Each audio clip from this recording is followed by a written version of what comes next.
반갑습니다. 음, 지난 시간에 이어서 오늘도 여러분들과 함께 공감하는 시간을 만들어 보도록 하겠습니다. 지난 시간에는 3대 발효에 대해서 말씀을 드렸는데,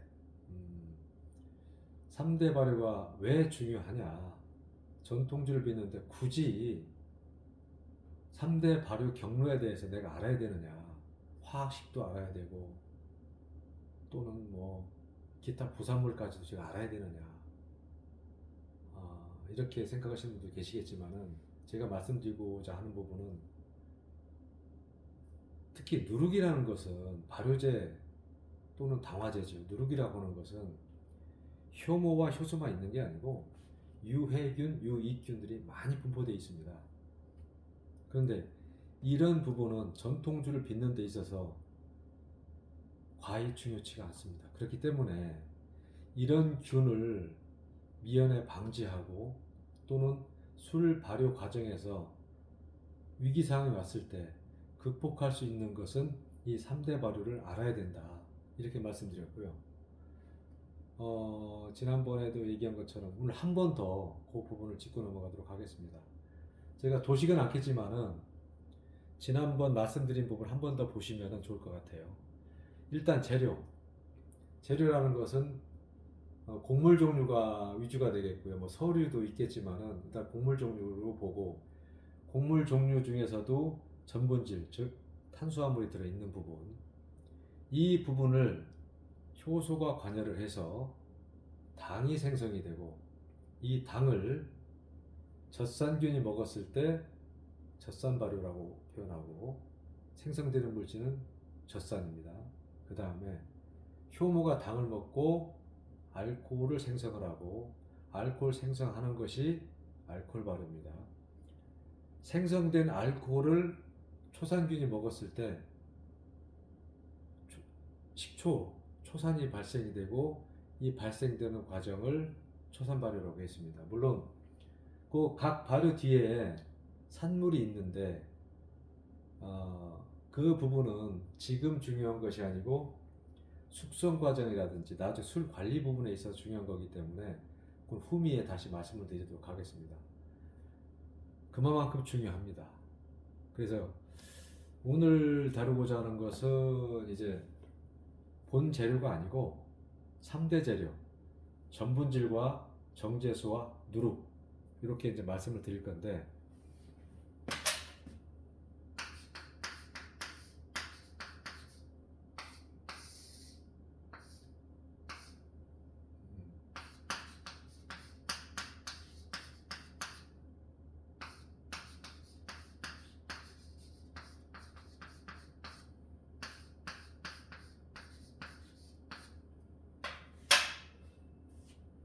재료라고 하기보다는 어찌 보면은 3대 물질로 표현한 게 좋을 수도 있겠습니다.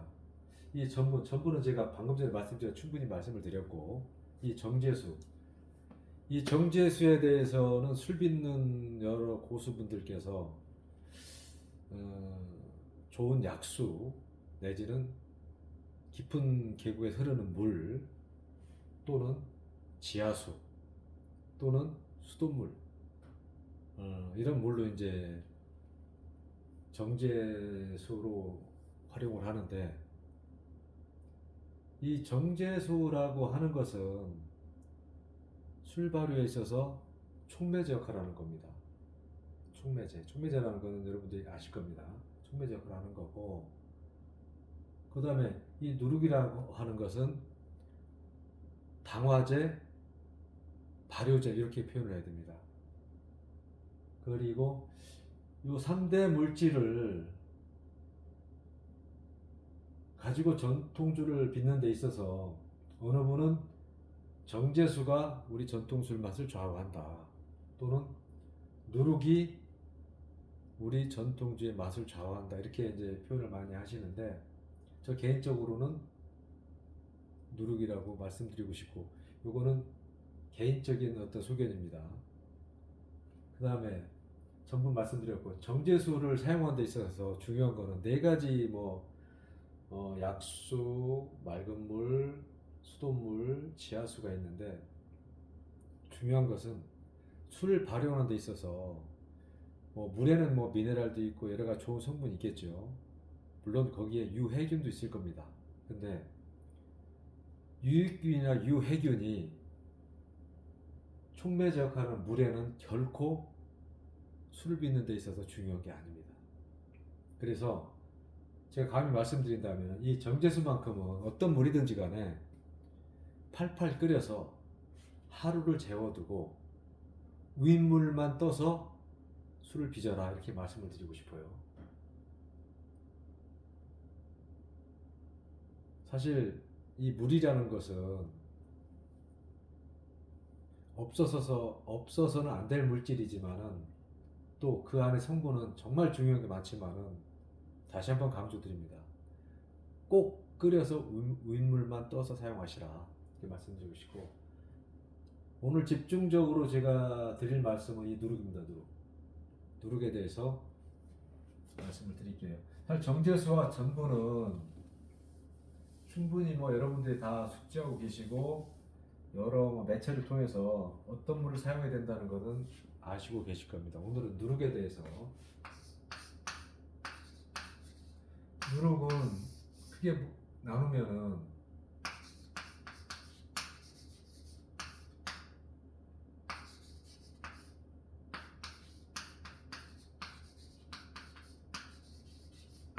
이렇게 나눌 수 있습니다. 이 당화제라는 것은 전분을 당화시키는 데 있어서 역할을 하는 효소, 그냥 효소를 얘기하는 겁니다. 이 당화력은 보통 뭐 역가를 표현하죠. 역가, SP라고 합니다. 이것은 뭐냐?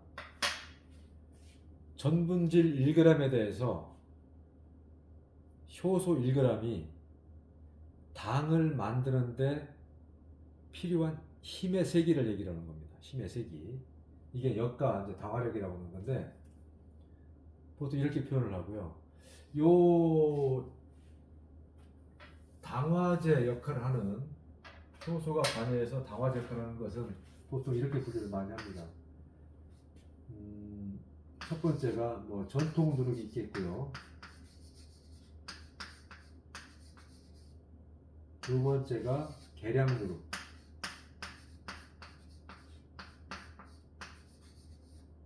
세 번째가 효소제. 네 번째가 정제 효소제.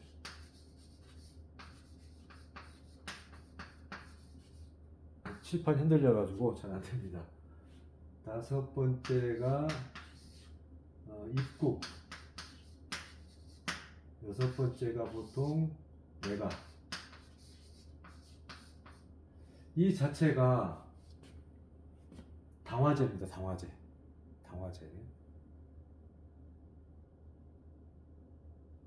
자, 보시면은 아까 역가 말씀드렸죠.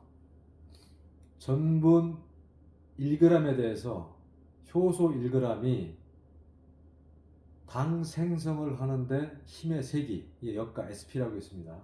자, 그러면은 이 전통 누룩은 300입니다. 계량 누룩은 1200입니다. 효소제는 600입니다. 정제 효소제는 15,000입니다. 입국은 60입니다. 메가가 보통 전통 누룩과 같이 300입니다. 자, 잘 보세요. 당화제 다시 한번 주지시킬게요. 전분 1g에 대해서 효소 1g이 당을 만드는데 힘의 세기, 역가라고 있습니다. 역가 SP 역가라고 했는데, 전통 누룩 300, 계량 누룩 1200, 효소제 600, 정제 효소제 15,000, 입국 60, 메가 300 이렇게 되어 있습니다. 메가와 전통 누룩은 동일하죠. 이 메가는 뭔지 아시죠? 소위 말하면 엿기름이라는 건 싹이 트는 상황에서는 배아 자체에 당이 생성돼 가지고 그 당을 뭐 식혜라든지 뭐 감주라고도 하죠. 그 다음에 뭐 고추장 만들 때 그 단맛을 내기 위해 넣는 게 이 메가를 갖다가 그 만든 다음에 다시 말려서 그것을 판매하는 그런 사이트도 있더라고요. 메가는 엿기름이라고 보시면 됩니다. 근데 이 전통 누룩이 300이고 계량 누룩 1200이고 다 있는데 여기서 여기까지는 말 그대로 당화제입니다. 당화제. 이 자체는 당화제입니다. 당화제. 자, 보세요. 계량 누룩이라 해가지고 뭐 쌀이라든지 누룩에서 그 누룩 발효를 시킨 다음에 필요한 당화제만 뽑아서 만들어 놓은 것이 계량 누룩인데, 여러분들이 술 빚고자 하기 위해서 마트에 가서 계량 누룩을 사는 경우가 있을 겁니다. 이 샀을 때 보면은 그 누룩 앞쪽에 이만한 봉지가 하나 붙어 있어요. 그게 뭐냐면은 그게 효모입니다. 효모를 별도로 포장을 해가지고 앞에 붙여놓습니다. 왜 그러냐? 당화를 시키는 당화제만 가지고 있기 때문에, 효모가 없기 때문에 효모를 그 안에 그 밖에 포장을 해놓는 겁니다. 이렇게 간단히만 알아두시고요.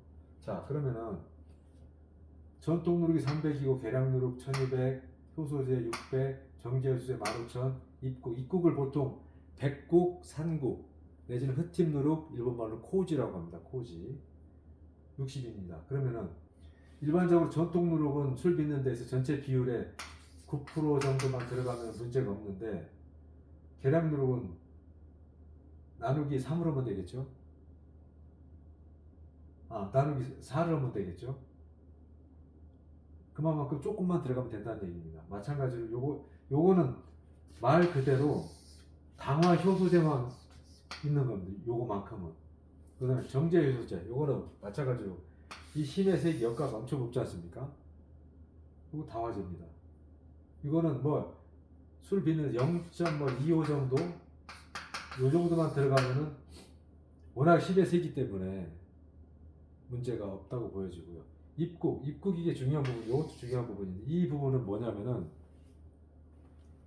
코오지, 흑팀 누룩, 산국 뭐 이렇게 표현하는데, 우리나라 전통주 시장에서 대형 업체 같은 경우는 입국을 많이 씁니다. 왜 그러냐면은 술 맛이 좋고 또 맛 자체가 일정하게 유지가 되기 때문에 보통 쓰는 것도 있고, 또 하나는 뭐냐면은 가성비가 좋습니다. 그러다 보니까 입국이 당화력 60, 누룩보다 훨씬 낫지 않습니까? 그러면은 왜 이렇게 낮은 걸 쓰느냐? 말씀드린 대로 가성비도 좋고 술 맛을 일정하게 유지시킬 수 있는 부분이 있기 때문에 60을 씁니다. 근데 그렇다 보면 이거는 결과적으로는 이 전분질 양의 약 45% 정도를 45%를 넣어야 당화가 일어납니다. 그래서 이제 입국이라는 건 뭐냐면은 쌀을 쪄서, 찐다는 얘기는 멸균을 한다는 얘기입니다. 멸균을 한 다음에 종국, 일본이나 한국의 이제 그 큰 브랜드 쪽에 보면 이제 쌀을 그 고두밥을 찐 다음에 그 이만한 종재기에 살래살래 흔들고 다니는 게 있습니다. 그게 뭐냐면은 효소를 많이 생산하는 곰팡이를 뿌려서, 종국을 뿌려서 만드는 게 입국이고, 요 전체 누룩에 대한 부분은 제가 누룩편이 별도로 있으니까 그때 집중적으로 거론을 하고요. 요 정도가 있다 이렇게 알아두시면 됩니다. 근데 유일하게 이 전통 누룩은 당화제와 발효제를 다 갖추고 있는 게 전통 누룩입니다. 그러니까 효소와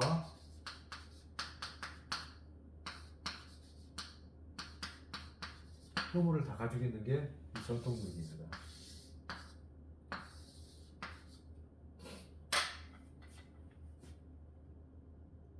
사실 계량 누룩이나 효소제나 정제 효소제 이런 걸로 술을 만들었을 때 당화력이 좋기 때문에, 당화력이 좋다는 건 뭐냐면은 거기다가 이제 인위적으로 효모를 넣어주기 때문에 발효율이 상당히 높습니다. 그래서 알코올 도수가 상당히 올라갑니다. 그러면은 당연히 정제 효소제나 효소제 계량 누룩으로 술을 빚지 왜 굳이 전통 누룩으로 술을 빚느냐, 당연한 질문이겠죠. 그런데 이렇게 분류를 해서 필요한 균만 가지고 술을 담는다면은 소위 말 슴슴하다고 하죠. 슴슴하다. 무슨 얘기냐? 맛이 평이하고 특이하지 않다. 이런 얘기인데, 그러면 전통 누룩으로 술을 담았을 때 뭐 누룩취도 있고 뭐 잡균이 들어가가지고 뭐 오묘한 맛도 나고 그러겠죠. 그런데 굳이 전통 누룩으로 왜 전통주를 담아야 되는가? 라는 부분조차도 의문점이 생길 겁니다. 그러면은 이 전통 누룩과 계량 누룩 기타 요 부분에 대해서는 이렇게 얘기를 하고 싶어요. 단적으로 전통 누룩은 깊은 맛과 오묘한 향이 있다. 요 밑으로는 평이한 맛이다. 단적으로 이렇게 표현하고 싶어요. 그러면은 왜 전통 누룩이 고급진 향과 고급진 맛과 고급화된 술을 만들 수 있는가? 이 부분은 미래지향적인 얘기지만 세 번째는 그 부분에 대해서 말씀을 드릴까 합니다.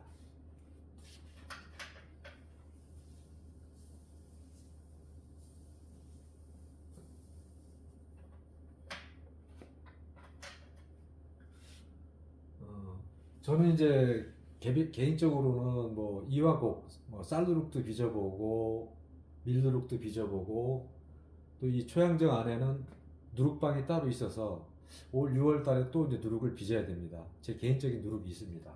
그런데 누룩을 빚고 누룩을 발효를 하고 하다 보니까 정말 중요한 걸 발견했어요.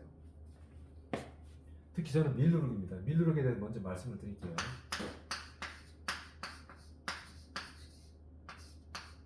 첫 번째, 가장 중요한 게 뭘까요?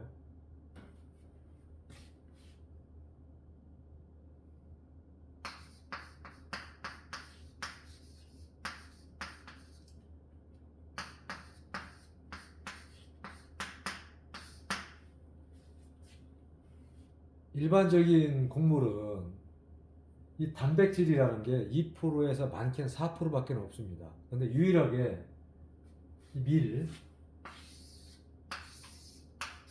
밀에는 단백질이 이만큼 높아요. 자, 봅시다.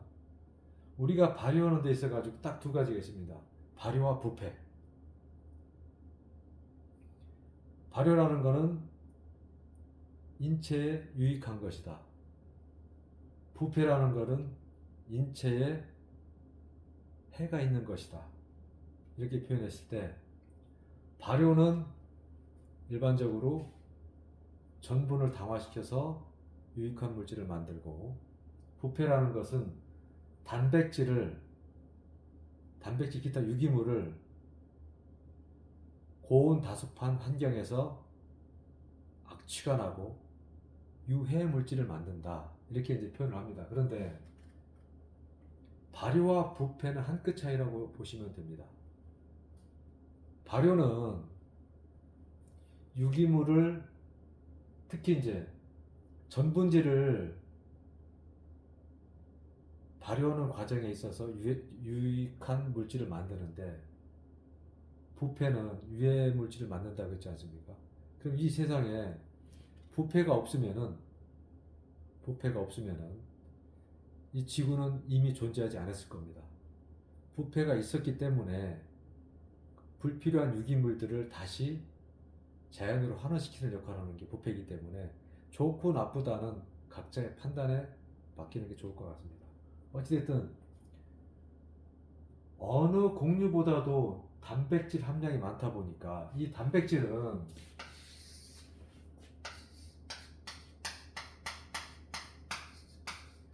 아미노산으로 진행 과정에서 여기서 향기 성분이 나옵니다.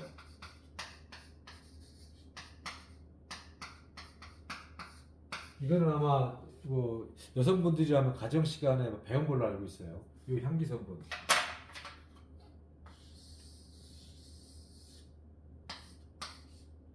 단백질이 보통 단백질이 고온다습한 환경에서 악취가 나면서 부패가 되는 게 이 단백질입니다. 단백질. 발효는 전분질이 유익한 물질을 만드는 것이고요. 그러면은 다른 공유에 없는 단백질이 이만큼 많이 들어있기 때문에, 이 정도가 많이 들어있기 때문에 이 부분이 발효 과정에서 향기 성분이 나오는데, 제일 중요한 것은 이 향기 성분을 가둘 수 있어야 됩니다. 향기 성분을 술에 가둘 수 있어야 된다는 거죠.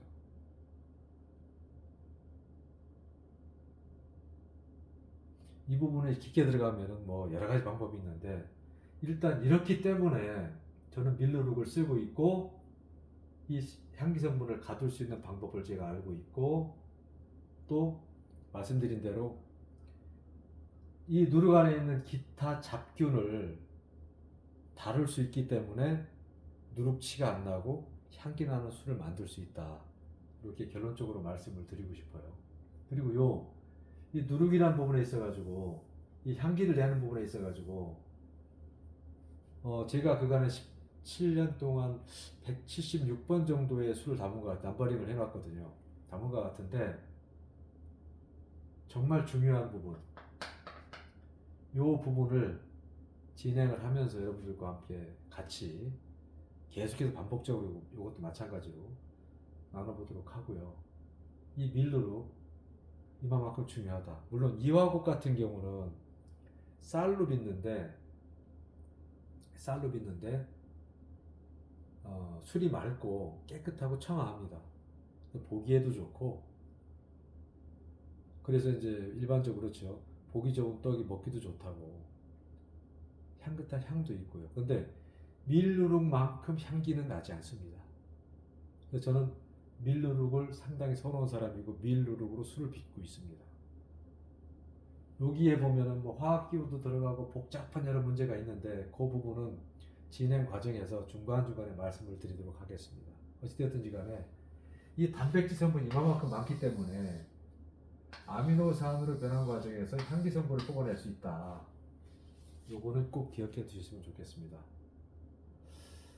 그리고 어제 제가 이제 그 외부 출장을 갔다 와서 이 누룩에 대해서 한 가지 더 말씀을 꼭 드려야 되겠다 이렇게 생각했던 부분이 이 부분입니다. 요거는 꼭 기억해 두세요. 유일하게 단백질 성분이 이렇게 많고 아미노산 치환 과정에서 향미 성분이 나온다. 이건 기본적으로 알아두시면 좋을 것 같고요. 우리나라 누룩을 얘기하는 데 있어가지고 누룩 국자가 두 개가 있습니다. 보면은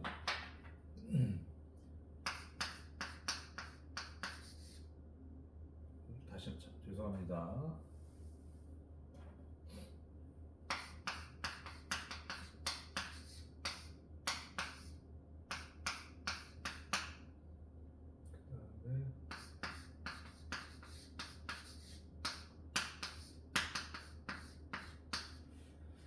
이것도 누룩국이고 이것도 누룩국입니다. 근데 이 부분은 저도 참 긴가민가하는 부분이 없잖아 있는데, 이것에 자자를 넣어서 이게 전통 누룩,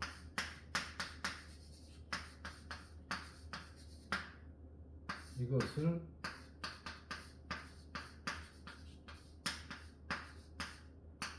또는 일본 누룩, 이렇게 얘기합니다.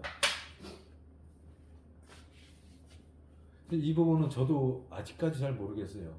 제 술 이름에는 미수곡, 사실 국입니다. 국인데 미수곡주가 이제 브랜드명인데 이 국자를 곡자로 저는 표기를 합니다. 근데 이 말이 맞는지 안 맞는 얘기인지 모르겠지만은 그 자를 표기하는 거는 이 자를 갖다 뭘로 표기하냐면은 효모로 표기합니다. 효모로. 그 이거는 글자 자세히 보시면은 요 부분이 아마 꺾을 곡자, 장곡자 뭐 이렇게 표현되고 요거는 덮을 포자에다가 쌀미자 이렇게 표현하는데 언뜻 보기에 쌀을 멸균해서 포대기로 덮어놔서 흑팀누룩 산국을 만든다 이렇게 볼 수도 있고 이 부분은 왜 이거를 전통누룩이라고 표현하고 요거를 계량누룩 내지는 일본누룩이라고 표현하는지는 저는 잘 모르겠지만은 어찌됐든 이 부분은 제가 한번 강조하고 싶어요. 이 부분은 우리가 이제 옛날 할머니들 얘기를 들어보면은 그 참이라든지 점심 때 이제 인부들하고 이제 식사를 하시면서 자 곡주 한 잔 하세요, 곡차 한 잔 하세요. 보통 이런 말을 많이 씁니다. 그때 썼던 말이 이 누룩국이라고 저는 생각이 되고요. 이거는 한자에서 언뜻 보면 덮을 포자에다가 쌀미자가 있으니까 누가 보더라도 계량누룩의 표현 방식이 아닌가 이렇게 생각을 할 겁니다. 그래서 저는 브랜드명에 미수곡주로 표현하는데 국자를 갖다가 곡으로 표현을 했습니다. 그래서 여기서 갑자기 생각나는 게 이건 이제 뭐 좀 여담인데 옛날에 진묵 스님이라는 스님이 계신 것 같아요. 조선 중기 명조 땐가로 기억이 되는데 곡자, 곡차 한잔 하세요. 곡자 한잔 하세요. 그 진묵 스님이 이제 곡차라는 표현을 했는데 곡차는 이제 그